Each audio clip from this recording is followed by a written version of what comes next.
जय भीम साथियों। अमित शाह ने डॉक्टर आम्बेडकर पर ऐसा क्या बोला जिस पर मचा हुआ है घमासान। आज के इस खास वीडियो में हम आपको इसी के बारे में बताने वाले हैं, तो कृपया करके इस वीडियो को पूरा जरूर देखें। राज्यसभा में अमित शाह के बाबा साहेब आम्बेडकर पर दिए गए बयान पर राजनीतिक विवाद छिड़ गया।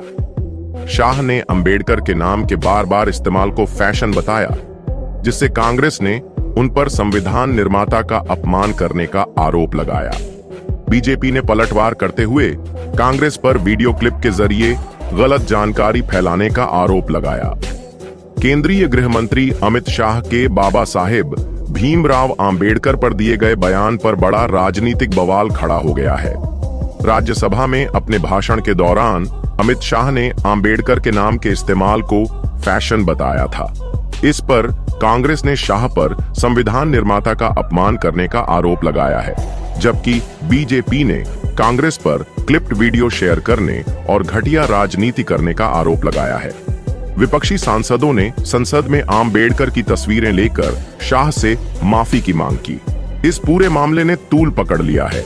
आज इस मामले को लेकर संसद में हंगामा भी देखने को मिला। कांग्रेस अध्यक्ष मल्लिकार्जुन खड़गे ने शाह से इस्तीफा मांगा है। राज्यसभा में संविधान के 75 साल पूरे होने पर चर्चा के दौरान अमित शाह ने कहा कि आजकल आम्बेडकर का नाम लेना एक फैशन बन गया है। उन्होंने कहा, अभी एक फैशन हो गया है, आम्बेडकर आम्बेडकर आम्बेडकर आम्बेडकर आम्बेडकर आम्बेडकर। इतना नाम अगर भगवान का लेते तो 7 जन्मों तक स्वर्ग मिल जाता। शाह ने आगे कहा, 100 बार और नाम लीजिए, लेकिन मैं जानना चाहता हूं कि आपके मन में उनके लिए क्या भावना है।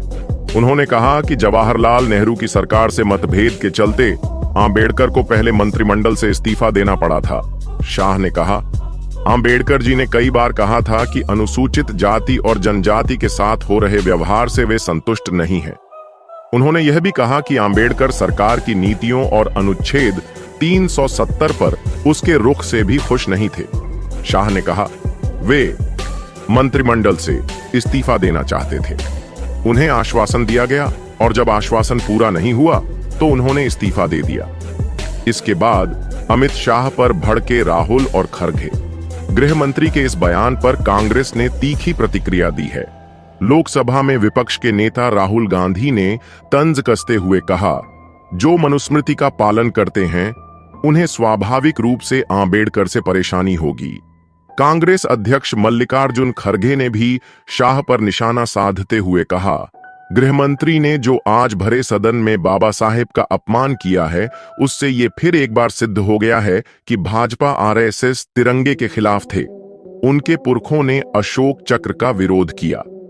संघ परिवार के लोग पहले दिन से भारत के संविधान के बजाय मनुस्मृति लागू करना चाहते थे। कांग्रेस अध्यक्ष ने एक्स पर कहा, बाबा साहेब डॉक्टर आम्बेडकर जी ने ये नहीं होने दिया, इसलिए उनके प्रति इतनी घृणा है। केंद्रीय गृह मंत्री अमित शाह द्वारा हाल ही में राज्यसभा में बहस के दौरान डॉक्टर BR आम्बेडकर के बारे में की गई टिप्पणी ने विपक्षी दलों के बीच काफी विवाद और विरोध को जन्म दिया है। भारत के संविधान की 75 वर्षों की गौरवशाली यात्रा पर 2 दिवसीय चर्चा का समापन करते हुए शाह ने कांग्रेस पार्टी की आलोचना करते हुए कहा, हिंदुस्तान टाइम्स इस बयान को विपक्षी सदस्यों ने भारतीय संविधान के प्रमुख निर्माता डॉक्टर अंबेडकर और दलित समुदाय का अपमान माना। जवाब में कांग्रेस अध्यक्ष मल्लिकार्जुन खड़गे ने शाह के इस्तीफे की मांग करते हुए कहा कि टिप्पणी ने सीधे तौर पर दलितों का अपमान किया है। इंडियन एक्सप्रेस के मुताबिक इस विवाद के कारण संसदीय कार्यवाही में व्यवधान उत्पन्न हुआ और विरोध के बीच लोकसभा और राज्यसभा दोनों को स्थगित करना पड़ा। शाह का बचाव करते हुए संसदीय कार्य मंत्री किरेन रिजिजू ने कांग्रेस पर राजनीतिक उद्देश्यों के लिए डॉक्टर अंबेडकर के नाम का दुरुपयोग करने का आरोप लगाया। उन्होंने कहा, गृह मंत्री अमित शाह जी का इशारा था कि कैसे कांग्रेस डॉक्टर BR आम्बेडकर के नाम का दुरुपयोग करती रही, लेकिन उनका अपमान करती रही और कभी उनके आदर्शों का पालन नहीं किया।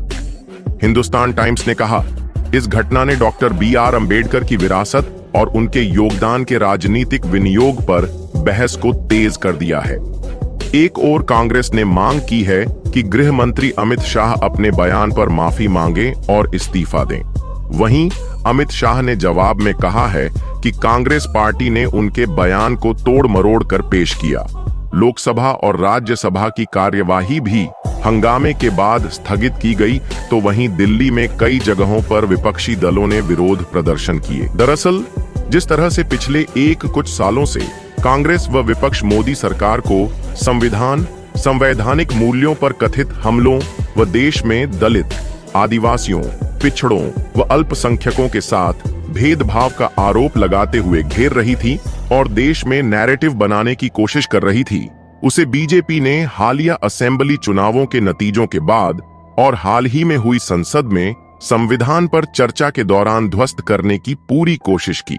बीजेपी की ओर से लगातार अंबेडकर से जुड़े स्थलों का पंच तीर्थ के रूप में विकास का मुद्दा हो, या फिर मुंबई में अंबेडकर की विशालकाय प्रतिमा लगाने की बात हो, या फिर हाल ही में किरेन रिजिजू द्वारा अंबेडकर को लेकर दावा करना कि मोदी सरकार ने हमेशा अंबेडकर के दिखाए रास्ते पर चलने और दलितों व वंचितों के हित के लिए काम करने की बात, या फिर एक बौद्ध को अल्पसंख्यक मंत्रालय के मंत्री के तौर पर मौका दिए जाने को उन्होंने मोदी सरकार व बीजेपी के अंबेडकर के विचारों पर आगे बढ़ने और उनके सम्मान के उदाहरणों के तौर पर सामने रखने की कोशिश की।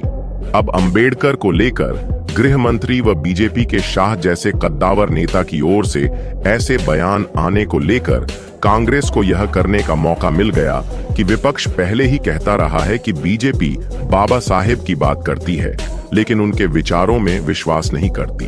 लोकसभा में नेता प्रतिपक्ष राहुल गांधी द्वारा बाबा साहेब के संविधान के बरक्स मनुस्मृति रखने की बात हो, या फिर जातिगत जनगणना कराने का दावा, विपक्ष लगातार दलित, आदिवासियों व पिछड़ों को गोल बंद करने की कोशिश कर रहा है। बीजेपी के कटेंगे तो बटेंगे केंद्रीय मंत्री किरेन रिजिजू ने संविधान निर्माता बाबा साहेब भीमराव अंबेडकर पर अमित शाह की टिप्पणी को लेकर संसद की कार्यवाही बाधित करने के लिए बुधवार को कांग्रेस पर निशाना साधा और कहा कि विपक्ष गृह मंत्री की टिप्पणियों को तोड़ मरोड़ कर पेश कर रहा है। रिजिजू ने यहां संसद भवन परिसर में संवाददाताओं से बातचीत में कहा, शाह के राज्यसभा में भाषण की एक छोटी क्लिप प्रसारित हो रही है, जिसमें उन्होंने जो कहा उसे तोड़ मरोड़ कर पेश किया गया है। यह गलत है, मैं इसकी निंदा करता हूं। उन्होंने कहा कि शाह ने स्पष्ट रूप से कहा था कि जब बाबा साहेब जिंदा थे तब कांग्रेस ने उनका अपमान किया। रिजिजू ने कहा, अपने पाप धोने के लिए, राजनीतिक एवं चुनावी फायदे के लिए वे कांग्रेस अंबेडकर का नाम ले रहे हैं। संसदीय कार्य मंत्री ने कहा कि प्रधानमंत्री नरेंद्र मोदी के नेतृत्व में वर्तमान सरकार ने अंबेडकर के सम्मान के लिए बहुत कुछ किया है। उन्होंने कहा, हम अंबेडकर का सम्मान करते हैं। उन्होंने कहा, कांग्रेस को बताना चाहिए कि अंबेडकर को नेहरू मंत्रिमंडल से इस्तीफा क्यों देना पड़ा। नेहरू ने उनका अपमान किया था, इसलिए उन्हें इस्तीफा देना पड़ा। उन्होंने अंबेडकर को लोकसभा चुनाव हारने पर मजबूर कर दिया था। दोस्तों, आज की वीडियो में बस इतना ही। इस चैनल पर मैं सिर्फ बाबा साहेब के जीवन से जुड़ी छोटी बड़ी सभी जानकारी लेकर आता रहता हूं। यदि आप बाबा साहब को पसंद करते हो और इनके बारे में और अधिक जानना चाहते हो तो हमारे भीमराव साहेब चैनल को सब्सक्राइब करें। वीडियो को पूरा देखने के लिए धन्यवाद। आपका दिन शुभ हो।